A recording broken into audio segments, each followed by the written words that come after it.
ನಮ್ಮ ನಗರ ಬೆಂಗಳೂರು ನಗರ ಸುಂದರ ಉದ್ಯಾನ ನಗರ. ಪ್ರಪಂಚದ ಪ್ರತಿಷ್ಠಿತ ಕಂಪನಿಗಳು ನೆಲೆಯೂರಿರುವಂತಹ ನಗರ.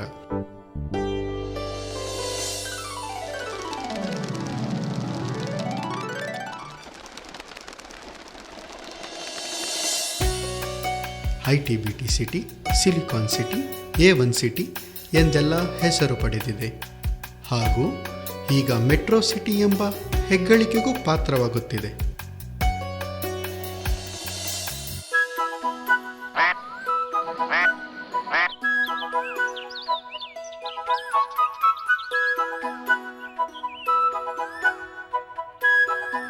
ಆದರೆ ಇಂತಹ ಒಂದು ಸುಂದರ ನಗರದಲ್ಲಿ ಕೊಳಕು ಕೊಳಚೆ ಉಸಿರುಗಟ್ಟಿಸುವಂತಹ ಪರಿಸ್ಥಿತಿ.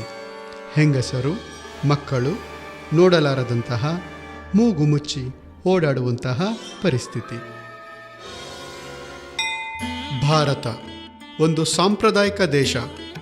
ತನ್ನ ಕಲೆ, ಸಾಹಿತ್ಯ, ಧಾರ್ಮಿಕ ಹಾಗೂ ಸಾಂಸ್ಕೃತಿಕ ಕೊಡುಗೆಗಳಿಂದ ಪ್ರಪಂಚದಲ್ಲೇ ಉನ್ನತ ಸ್ಥಾನದಲ್ಲಿದೆ.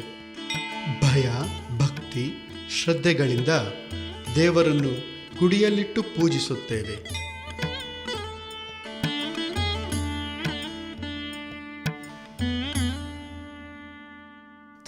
ಯಾವ ನೋಡಿದ್ರು ಬಾಗ್ಲಾಕಿರ್ತಾರೆ.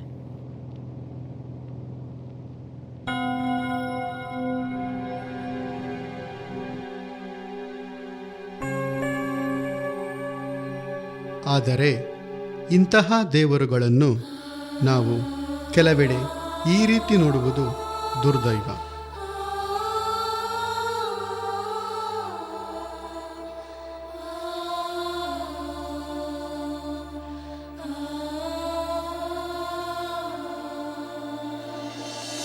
ತೂ ನನ್ನ ಮಗನೆ, ನಾಯದ್ದಂಗೆ ಎಲ್ಲಂದ್ರಲ್ಲಿ ಕಾಲೆತ್ಕೊಂಡು ಉಚ್ಚ ಹೋಗ್ಬಿಡ್ತೀಯಲ್ಲೋ.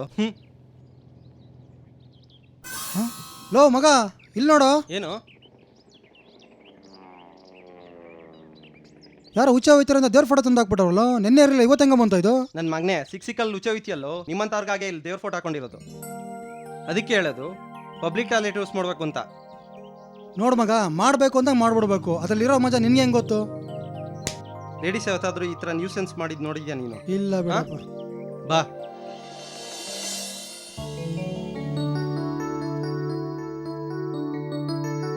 ಎಲ್ಗೋಗ್ತಾ ಇದೀಯಾ? ಒಂದ ಮಾಡಕ್ ಸ್ವಾಮಿ. 2 ರೂಪಾಯಿ ಕೊಡು. ಅದ್ಯಾಕೆ ಸ್ವಾಮಿ? ಇಲ್ಲಿ ಒಂದ ಮಾಡ್ಬೇಕು ಅಂದ್ರೆ 2 ರೂಪಾಯಿ ಕೊಡ್ಬೇಕು. ಅಲ್ಲ ಸ್ವಾಮಿ, ನಾನು ಕೂಲಿ ಕೆಲಸ ಮಾಡೋನು ಸ್ವಾಮಿ. ಜೊತೆಗೆ ಸಕ್ಕರೆ ಕಾಯಿಲೆ ಬೇರೆ ಐತೆ ಸ್ವಾಮಿ. ಒಂದ್ಸಲ ಒಂದ ಮಾಡಕ್ 2 ರೂಪಾಯಿ ಅಂದ್ರೆ ದಿನಕ್ಕೆ 10 ಸಲ ಮಾಡ್ತೀನಿ ಸ್ವಾಮಿ. ದಿನಕ್ಕೆ 20 ರೂಪಾಯಿ ಆಯ್ತಲ್ಲ ಸ್ವಾಮಿ. ಎಲ್ಲಿಂದ ಸ್ವಾಮಿ ತರೋದು?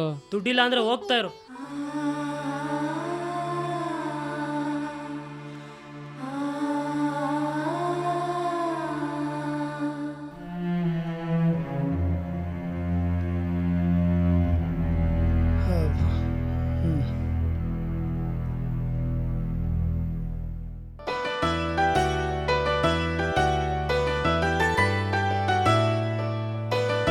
ನಾವು ನಮ್ಮ ತಪ್ಪನ್ನು ತಿದ್ಕೊಂಡಿದ್ದೀವಿ, ಮತ್ತೆ ನೀವು?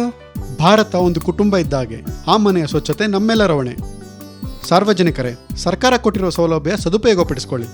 ಸರ್ಕಾರ ನೀವು ಕೊಡುವ ಸೌಲಭ್ಯ ಉತ್ತಮ ಗುಣಮಟ್ಟದ್ದಾಗಿರಲಿ ಹಾಗೂ ಜನರನ್ನು ತಲುಪೋ ರೀತಿಲಿರಲಿ.